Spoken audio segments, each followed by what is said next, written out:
Amigos televidentes de su programa Soberanía Popular TV. Aquí como cada viernes en este compromiso asumido la doctora Marilis Durán y una servidora de compartir con ustedes, nuestros seguidores, nuestros televidentes, quienes cada viernes nos sintonizan, toda información de interés novedosa, básicamente en lo que es el ámbito jurídico, poder orientar a la población que nos mira, que nos escucha, y este compromiso que nosotras hemos asumido con toda la seriedad y que venimos a compartir con ustedes.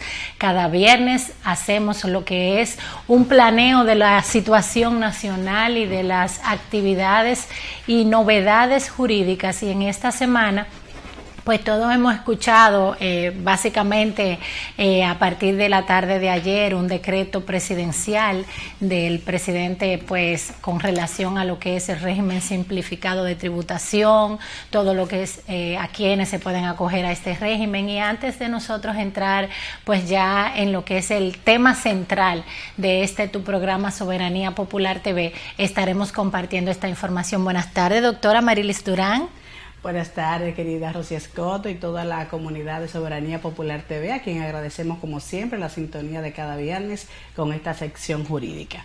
Realmente, como estableces, esta anoche básicamente se supo del decreto ley 265-19, que marca una pauta ya lo que es el reglamento que viene ya a consolidar lo que es el régimen de tributación simplificado para básicamente las pequeñas empresas, porque el mismo decreto establece y reglamento unos topes de 8.700.000 para aquellas personas que quieran acogerse a ese régimen sobre la base de sus ingresos anuales brutos, ¿verdad? Que hay que establecerlo así. Y también establece el régimen por ventas cuando no sobrepasan el umbral de los 40 millones de pesos. Este decreto ha traído mucha tranquilidad al sector de las pymes y mucha esperanza en el tema de poder desmontar toda esa burocracia que se tenía con el tema de las declaraciones que había que presentar mensualmente como una obligación tributaria que asumen todos los contribuyentes.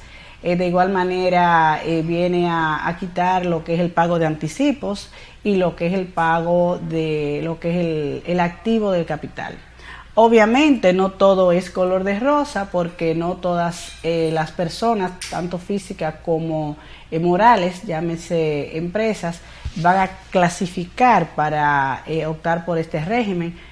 Primero tomando en cuenta los valores que acabamos de señalar y sobre todo el hecho de que la misma ley establece ciertas exclusiones. Por ejemplo, no va a poder acogerse las grandes empresas, mucho menos van a poder las constructoras, el sector inmobiliario.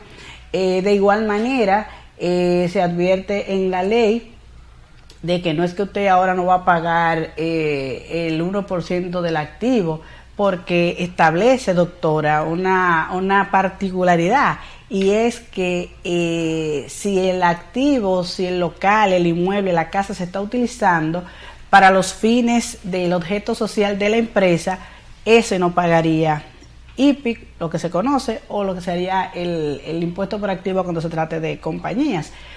Porque si usted tiene 2 o 3 inmuebles, obviamente usted nada más va a dejar de pagar por el que esté utilizando la empresa. Es decir, que no es para que nos pongamos creativos en el entendido de que se pretenda de que ahora vamos a poner todo bajo el régimen simplificado y estos inmuebles no van a pagar el impuesto por activo. No, sencillamente va a estar destinado para lo que tiene que ver con el inmueble que esté destinado al desarrollo y el objeto del negocio que se corresponda. Excelente. También la misma ley establece una serie de requisitos para poderse acoger. Lo primero es que debe tener la terminación del año fiscal, tiene que ser obligatoriamente al 31 de diciembre.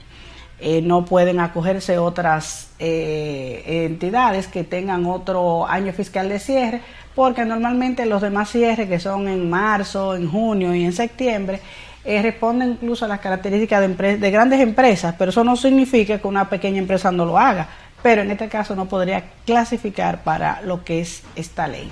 Es decir, que la comunidad de las MIPYMES tienen la gran oportunidad de revisar en lo inmediato cuál es su situación, porque para acogerse al régimen es necesario estar inscrito en el RNC, tener actualizada la renta, la presentación con todos sus datos. Es necesario estar al día en todo el cumplimiento de lo que son las obligaciones tributarias y justamente no encontrarse en ningún proceso de fiscalización externa. Es decir, que ya con ese glosario que hemos dicho, pues ya de antemano uno sabe si clasifica o no. Y es importante que lo hagan con tiempo, porque imagino que muchas pymes, en el interés de quitarse esa carga tributaria de lo que tiene que ver con este sistema, pues las solicitudes van a llover en la Dirección General de Impuestos Internos, y obviamente ellos se tomarán su tiempo para evaluar cada caso, porque no es el hecho de que usted lo solicite y esté en automático. También hay muchas interrogantes todavía que establece la misma ley, porque sobre todo en personas físicas, porque yo pregunto, doctora, yo como persona física me acojo al régimen de tributación simplificado, pero si yo tengo empleados y soy persona física, ¿qué pasa con el sistema de seguridad social? ¿Me permite el sistema yo tener empleados a título personal que sean dependientes y poder disfrutar de esa normativa que establece la seguridad social? Sí, ciertamente las personas físicas que tienen algún tipo de actividad comercial, pues a lo que es en la tesorería de la seguridad social pueden hacer un registro de su RNC y perfectamente bajo ese RNC tener registrado a sus trabajadores. Habría que preguntarse, y lo que sí estaría en cuestionamiento es si por el hecho de tener una cantidad de dependientes, cantidad X determinada, entonces pudiera calificar a la luz de esta nueva disposición. Yo escuchaba esta mañana en una entrevista al director general de Impuestos Internos, donde él le hacía la recomendación a los gremios, a las asociaciones, de tener un acercamiento para procurar capacitación en la Dirección General de Impuestos Internos, a los fines de que los profesionales liberales que reposan o están agrupados en esos gremios pues puedan tener conciencia y conocimiento pleno de cuáles son los beneficios de este nuevo régimen, lo cual me parece bastante interesante, porque los profesionales liberales, que muchísimas veces tenemos que vernos inmersos en buscar un contador que nos asista y una serie de requisitos que esto aparentemente viene a eliminar. O sea, cierto, realmente hay muchas interrogantes, como señalaba, y creo que lo prudente es que cada empresario, persona interesada, se lea la ley en detalle, porque es muy llana, y aquellas palabras, aquellos contenidos que no entiendan, obviamente de todas maneras tendrán que asesorarse con los expertos, porque uno puede pensar que sea el mejor de los escenarios, pero los contadores son como los médicos, que realmente conocen bastante lo que es el movimiento de tu negocio, y sobre todo con miras en términos inmediatos y partiendo del régimen que tú tengas en este momento, porque el que está en el régimen ordinario puede pasar al régimen simplificado, pero de igual manera habían ya un sistema, el PCT, el que era anteriormente, que esta ley lo que viene es a normar, a regularizar, es un reglamento, porque realmente el sistema estaba. Lo único que en esa oportunidad que se implementó en la época del director Juan Hernández, en paz, en gloria esté, realmente no tuvo como la cabida, tal vez no se difundió lo suficiente, tal vez el contribuyente quedó un poco como en duda, y por eso se acogieron tan pocos. Entonces ya en esta oportunidad, en esta segunda etapa, con este decreto, pues lo que viene ya a establecer de manera clara y precisa, y sobre todo la gran facultad que tiene la DGI de moverlo usted de su régimen simplificado al ordinario por no cumplir con las disposiciones. Y a la inversa, o sea que por ejemplo en el caso de que las personas que estén acogidas al régimen ordinario y de conformidad a la evaluación que la Dirección General de Impuestos Internos pueda realizar, pues también puede pasar. Y bien, como usted señala, la falta de publicidad a lo mejor fue lo que nos hizo, porque muchas personas no tuvimos el conocimiento y entendíamos que no era beneficioso. Sin embargo, ahora se promueve como una decisión, una disposición bastante interesante y, aparte de lo interesante, conveniente. No a la luz de la Dirección General de Impuestos Internos, según ellos dicen, sino a la luz del emprendedor, de la pequeña y mediana empresa y del profesional liberal. Realmente estamos esperanzados de que todos nos pongamos a leer, a analizar y sobre todo a tomar el reto de caminar por caminos diferentes y que sea en beneficio de las pequeñas y medianas empresas. Señores, debemos ir a la pausa para cumplir con los compromisos de nuestros anunciantes, y que son los que nos dan la oportunidad de que ustedes nos vean como cada viernes. Al regreso tenemos un importante invitado, quien tendremos la oportunidad de saber también, a propósito de pymes, el tema de las clasificaciones y sobre todo lo que tiene que ver con el salario mínimo. Después de la pausa regresamos.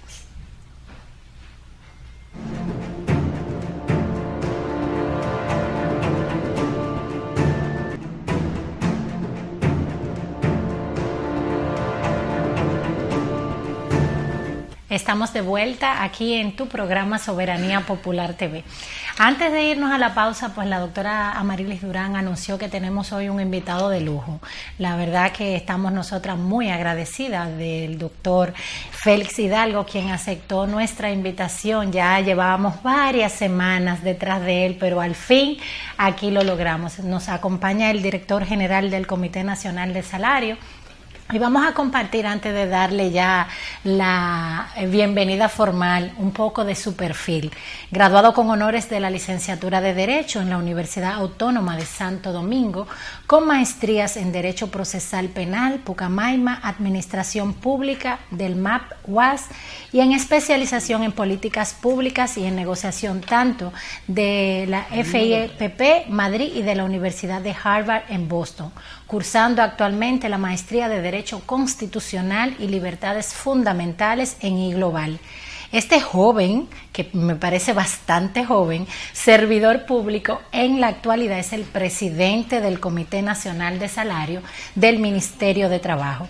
También ha sido del Comité Directivo de la Asociación de Estudiantes con Beca de Estudio y Trabajo UAS y secretario de Finanzas de la Federación de Estudiantes Dominicanos, así como también fue director de Ejecución de Programas y de Planificación del Ministerio de la Juventud y viceministro de Trabajo, responsable del Programa de Erradicación del Trabajo Infantil del Ministerio de Trabajo. Con nosotros, con ustedes, el doctor Félix Hidalgo. Muchísimas gracias por aceptar nuestra invitación y bienvenido. Bueno, gracias a usted, doctora Escoto, doctora Durán. Para mí es un gusto. Hace mucho que quería compartir con ustedes, pero lamentablemente la agenda de trabajo a veces no coincide. Así es, ¿no? Y muy agradecida de ese tiempo, ¿verdad que sí? Félix, cuando hablamos de empresa y hablamos de reclasificación, para que nuestros queridos televidentes estén claros, porque nos escucha una gama amplia de pequeños y medianos empresarios, ¿de qué estamos hablando de reclasificación? Bueno, fíjense, ustedes saben que hace 2 años se promulgó la ley 187-17. Ella establece unos parámetros en función de las ventas para definir lo que es una mediana empresa, una empresa pequeña y una microempresa. Entonces, a partir de esos umbrales, todo el Estado dominicano debe asumir ese código, ¿verdad que sí? Ese lenguaje común que define a estas empresas según el volumen de ventas y según el número de trabajadores. Entonces, en función de eso, en el Comité Nacional de Salarios, en el Ministerio de Trabajo, estamos dando todos los pasos pertinentes a los fines de que esta nueva clasificación sea acogida a la hora de evaluar y establecer los salarios mínimos no sectorizados en la República Dominicana. Nosotros sabemos, y toda la población ha estado enterada, de que desde, me parece que principio de este mes o final del mes pasado, se aprobó un aumento salarial. El Comité Nacional de Salario, en reunión de los 3 sectores, pues decidieron de manera particular el aumento del salario. Sin embargo, nosotros nos queda la duda y nos lleva a cuestionamiento hablar de reclasificación de empresas y que no se estableció la misma. ¿Qué va a suceder frente a este aumento de salario ya aprobado y que entró en vigencia a partir del 1 de julio cuando hablamos de reclasificar las empresas? Sí, el comité se vio en la lamentable obligación de asumir una posición que parcialmente cumplía con cada uno de los requerimientos que estaban haciendo las partes. En primer lugar, nosotros definimos establecer el aumento salarial del 14%, porque en virtud de lo que establece el Código de Trabajo, cada 2 años los salarios mínimos deben revisarse en República Dominicana. Entonces lo que hicimos fue, primero, resolver el tema, que es una obligación de ley, e inmediatamente quedarnos ahí en sesión permanente, reclasificando a todas las empresas de República Dominicana. Actualmente el proceso está muy avanzado. Antes de ayer tuvimos otra de nuestras reuniones y esperamos que en los próximos días ya tener una reclasificación que responda tanto a la necesidad de las empresas, pero que no afecte a ningún trabajador que actualmente se encuentra ganando el salario mínimo. Y una pregunta, Hidalgo. Si se diera el caso con esa reclasificación, luego ya de la aprobación del aumento salarial en base al 14%, ¿no? Se diera el caso de que producto de eso se viera la necesidad de bajar el salario en función de la clasificación. ¿Qué va a pasar con esos meses transcurridos de ese aumento que se supone que es retroactivo en función de lo que va a establecer la reclasificación? Excelente pregunta. Fíjese, esa ha sido la preocupación del doctor Winston Santos, actual ministro de Trabajo, y de todo el comité. Y ya el sector empleador lo ha entendido. ¿Qué sucede? Tenemos cientos de miles de trabajadores que actualmente están ganando el salario mínimo más alto en MIPYMES. Entonces, hacer una reclasificación sin que esto afecte o sea regresivo para ya esos trabajadores, que ustedes saben, el salario es un derecho adquirido ya y tiene el carácter que es un derecho social y que debe ser progresivo. Nunca puede ser disminuido. Y además de que tiene un carácter de orden público. Entonces, resuelto eso, nosotros le hemos explicado a las partes que debemos buscar un mecanismo para que estos trabajadores sigan beneficiándose del actual aumento salarial y del salario que ahora mismo están devengando, e inmediatamente hagamos la reclasificación, busquemos la forma de que esos trabajadores sigan siendo protegidos por ese salario. Por eso, y pese a las solicitudes que nos hicieron de que emitiéramos una resolución tanto que definiera el aumento salarial como la reclasificación, nosotros le solicitamos muy humildemente al sector empleador de que nos diera un plazo para nosotros poder tomar una decisión que no se haga tan rápido y que afecte precisamente, reconociendo derechos de empresas que lo tienen y que sabemos sus percances a la hora de contratar un personal, pero también sin que esto afecte a trabajadores que ya actualmente se están beneficiando del salario mínimo más alto. Sí, ciertamente es una situación bastante delicada y de cuidado, porque lo de bajar el salario, eso es imposible, porque entonces estaríamos poniendo en riesgo muchísimas empresas ante trabajadores que por alguna manera estén descontentos, pudieran decir, bueno, a mí me bajaron el salario y eso puede ser un motivo de una dimisión. Entonces pudiéramos poner en grave riesgo, o sea que esa es una posibilidad que ni ponderarla. El salario más alto que actualmente tiene el sector MIPYME, ¿cuál es? ¿Cuál es el que tiene que...? El no sectorizado. El no sectorizado, exacto. 17.610 pesos. Eso es para aquellas empresas, según los umbrales anteriores, y hemos reconocido que esto hay que actualizarlo porque es imposible seguir teniendo estos criterios, para aquellas empresas que tienen entre instalaciones y existencias más de 4 millones de pesos. Entonces, seguimos con un salario que es de 12.107 pesos para aquellas empresas que tienen de 2 a 4 millones de pesos entre su existencia e instalación. Y por último, el salario de 10.730 pesos para aquellas unidades empresariales que no pasen de 2 millones de pesos. Nosotros hemos entendido la preocupación del sector empleador. O sea, una MIPYME, una microempresa, una pequeña empresa no puede sustentar o sostener un salario como si fuera una empresa grande, y en función de eso nosotros hemos accedido a esa solicitud y ya en los próximos días esperamos ya tener una solución definitiva del proceso. Una preguntita. tomando en cuenta de que estamos hablando de la reclasificación de empresas, para tener una orejita, como dicen, de qué viene, ¿cuál es el parámetro, cuál es el criterio que se está enarbolando para tener esa reclasificación justa que están esperando los empresarios? Sí, mire, la reclasificación está definida porque está en una ley. Tú solamente tienes que agrupar las empresas en función de los criterios que establece la misma 187. El tema aquí es un diseño salarial en base a una política salarial, que es más complejo. O sea, no es solamente cumplir con el tema de la reclasificación, no, ya las empresas están reclasificadas. O sea, las nomenclaturas en función de las ventas y número de trabajadores lo definió una ley. El ministerio ni nadie puede hacer nada contra eso. De hecho, lo estamos apoyando. El tema es establecer cuáles criterios va a tomar el comité y el Ministerio de Trabajo para que esta normativa, en sus particularidades, analice el tema salarial de los trabajadores y uno identificar dónde están esos trabajadores actualmente. Porque así como se clasifican las empresas, tú debes clasificar a los trabajadores. O sea, tú tienes que saber cuál es el promedio salarial que ganan los trabajadores. Cómo tú, con una medida tan trascendental como esta, el nivel de impacto de esta medida. Y sobre todo, la estrategia que tiene el gobierno y el Ministerio de Trabajo de aumentar los niveles de formalidad. Porque como estrategia de formalización, la reclasificación es lo mejor que le puede pasar a este país. De hecho, también es una oportunidad para nosotros reducir la cantidad de salarios mínimos que hay actualmente, que son 14 salarios mínimos.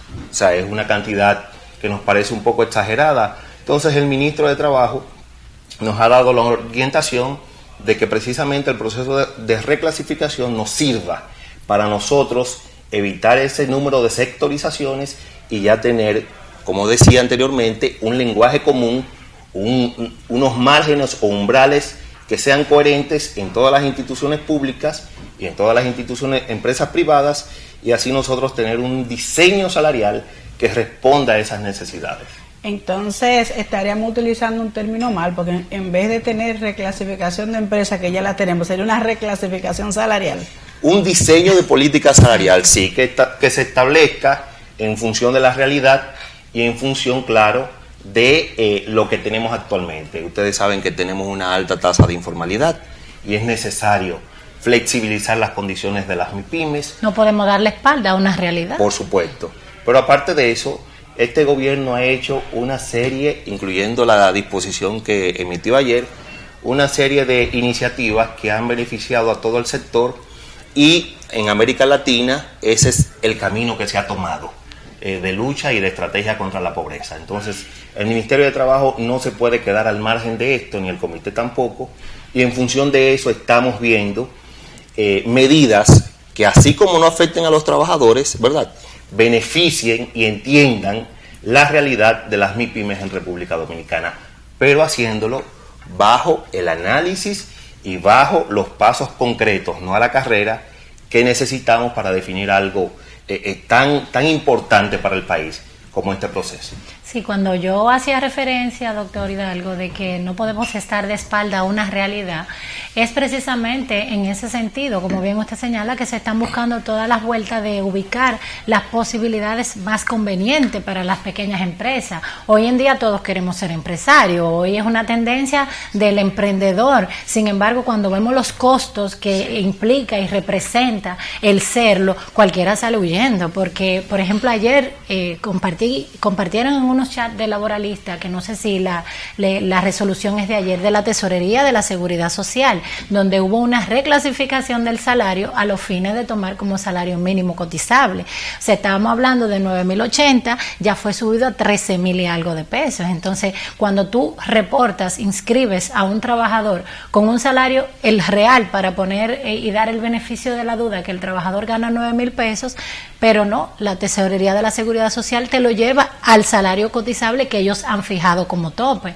Entonces no podemos obviar que la verdad es que los costos laborales de este país son muy elevados. Esa es una parte que nosotros no podemos dar de espalda. ¿Qué opinión tiene usted con relación, que ya sabemos que escapa un poco de lo que es el Comité Nacional de Salario, pero con relación a la modificación del Código de Trabajo referente a la eliminación de la cesantía? Fíjense, el comité y todo lo que tiene que ver con políticas salariales es un órgano tripartito, o sea, en su seno entiende esas necesidades que estás planteando tú, Rosy, y también vemos a diario cómo emprendedores, pequeños empresarios, no pueden sostener sus unidades empresariales en función de los altos costos. Y en virtud de eso, el ministro ha hecho propuestas concretas que tienen que ver sobre todo con el tema de la cesantía, que es uno de los costos indirectos más relevantes a la hora de contratar y que muchas veces no permite que tú tengas un salario que se pueda aumentar porque tú tienes que lamentablemente guardar unos fondos para ese derecho eventual que se llama cesantía. Pero con relación a la situación salarial, se da un fenómeno muy interesante, doctora. Fíjese, las personas que están de afuera vienen y te dicen, sobre todo trabajadores, la solución es aumentar los salarios y punto.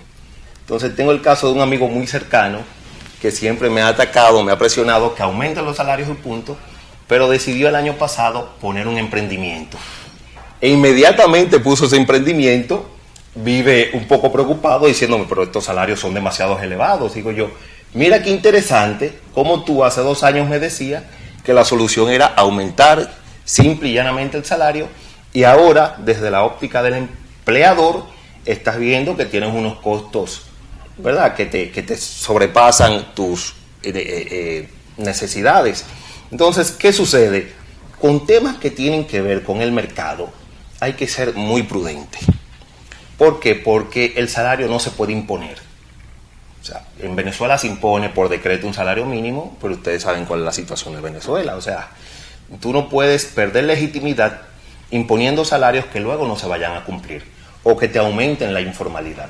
¿Me entiendes? Entonces, en función de eso, lo que siempre ha establecido el comité como órgano tripartito es invitar a las partes, pedirles sus opiniones, pero también consultar a organismos oficiales o técnicos para que nos digan cuál es el costo de la canasta básica, los niveles de productividad, el índice de inflación acumulada y los criterios que tome en cuenta el Código de Trabajo en función del Convenio 26 para revisar los salarios mínimos en República Dominicana.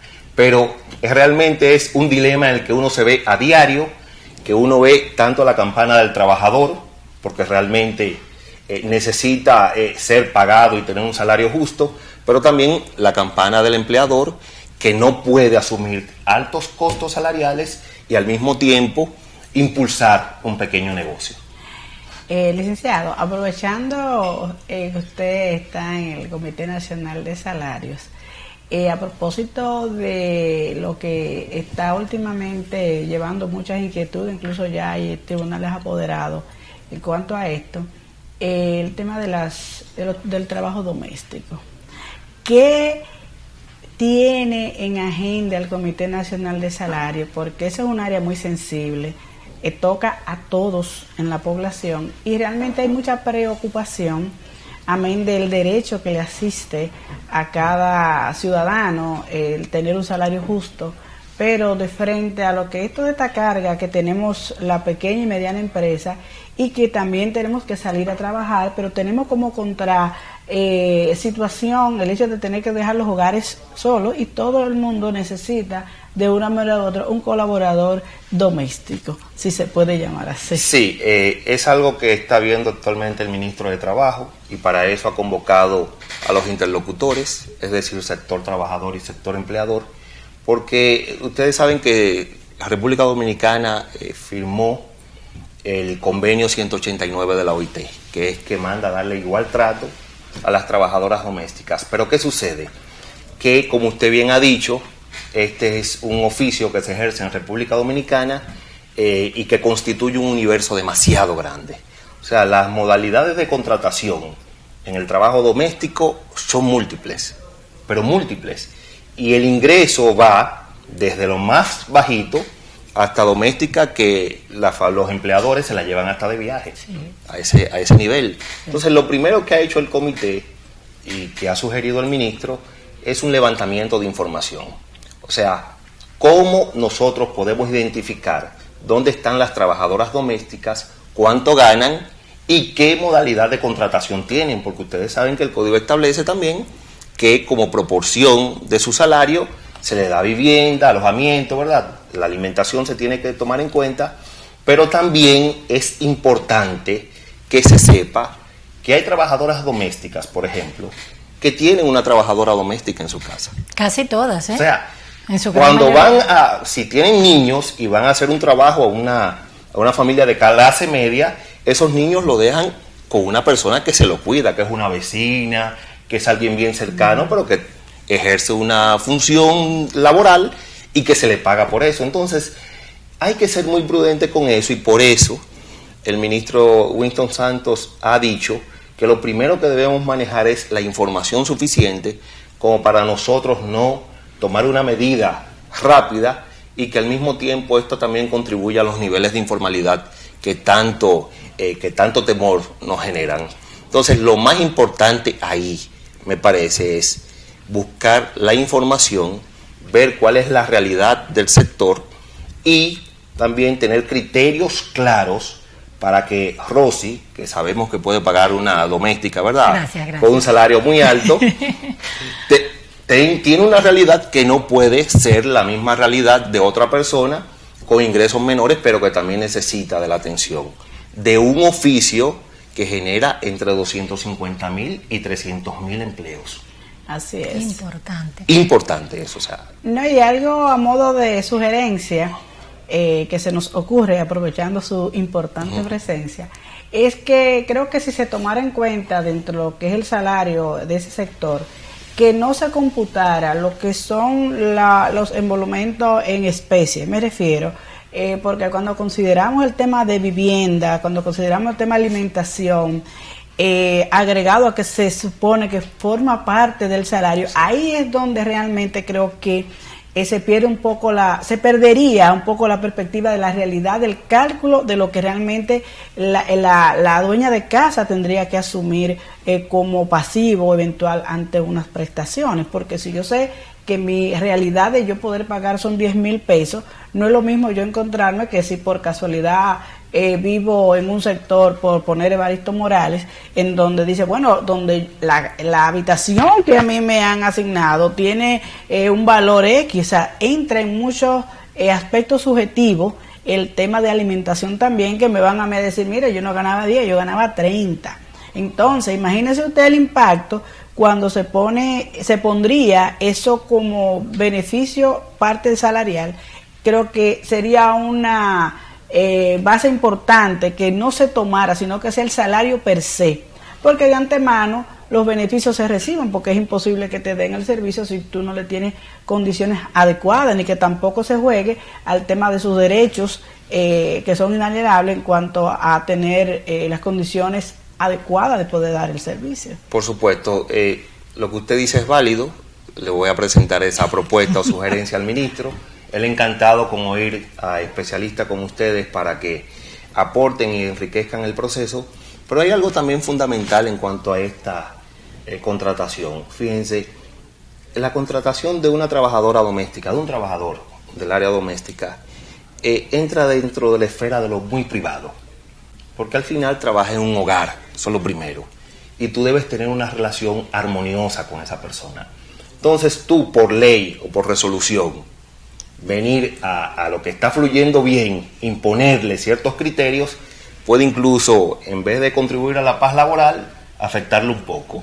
Pero por otro lado, a mí me parece que los derechos que se le deben garantizar son aquellos también que son inherentes a la persona, que tienen que ver con la dignidad de estas trabajadoras y con su visibilización. ¿Por qué?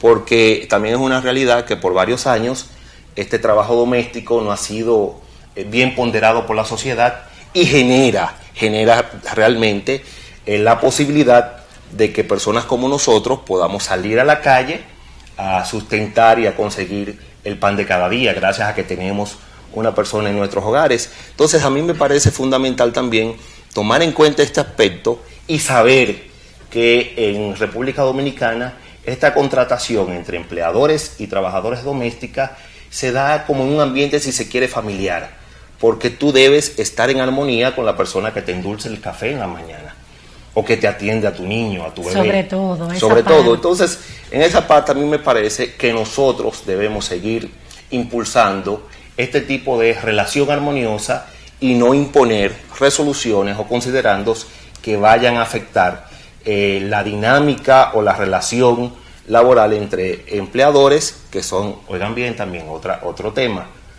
Una casa de familia no es una empresa, o sea, no genera plusvalía, no vende nada, o sea, lo que hace es mantener precisamente el cuidado y las atenciones de los miembros.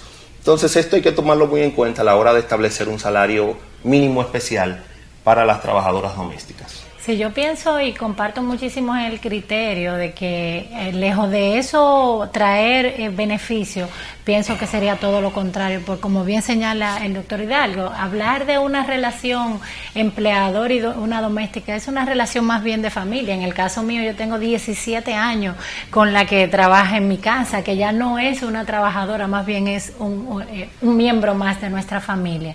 Sin embargo, yo pienso que al momento en que nos hicimos y suscribimos el convenio de la OIT, pues básicamente estamos buscando es erradicar la parte de un maltrato y de hacer una discriminación con relación a lo que son los trabajadores domésticos, que de hecho el código hace una exclusión y nosotros entendemos una discriminación positiva basado en esa última parte que bien señalas.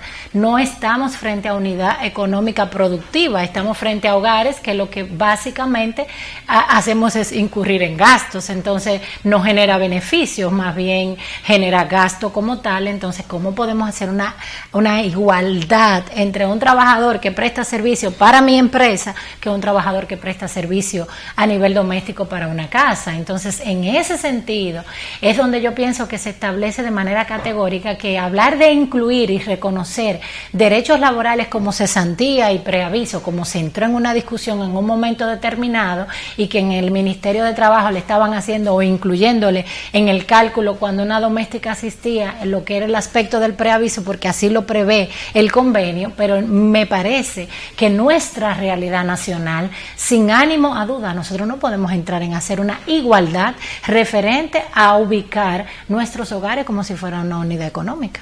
Por supuesto, por eso señalaba con el tema de la reclasificación que no se pueden tomar medidas sin información. Y lo primero que necesitamos, reitero, es saber cuáles son las modalidades de contratación, qué es lo que se paga en la casa de un barrio marginado y en una casa clase media o de un sector pudiente, para nosotros tener criterios claros, pero que sobre todo la condición de dignidad y también el reconocimiento a la labor que realizan estas trabajadoras y estos trabajadores, en muchos casos hombres, sean ponderados por la sociedad y que pese a que no están en un régimen de producción o de ventas, se sepan qué tanto aportan con su trabajo en la República Dominicana. A mí me parece que eso es lo básico. Yo creo que sería importante entrar en un proceso de socialización lo suficientemente humano y sensible, porque más que la parte económica, en honor a la verdad les confieso, a mí me preocupa la parte de la terminación. Porque no es lo mismo cuando yo estoy en una empresa en el cual yo tengo un horario en donde cuando yo cierro la compañía no tengo que ver al empleado que he decidido prescindir de su servicio o ese empleado decide no volver. Pero cuando ya tú convives bajo techo, ¿cómo yo voy a llevar todo el procedimiento que conlleva un desahucio en una empresa cual si fuera una casa? El sistema de prueba, el sistema donde tú estás en la intimidad de tu casa, en donde mucha gente no tiene acceso a ciertas informaciones que darían al juez eventualmente que tuviera que conocer de una terminación. Esa es mi preocupación y por eso es un tema tan sensible, doctor, que ojalá eso también se lleve a, no sé si procedería a un conversatorio de diferentes sectores donde realmente se pondere la parte humana, psicológica y la económica de todo lo que envolvería el sector familia, amén de estar de acuerdo con los derechos y sobre todo los quienes nos cuidan.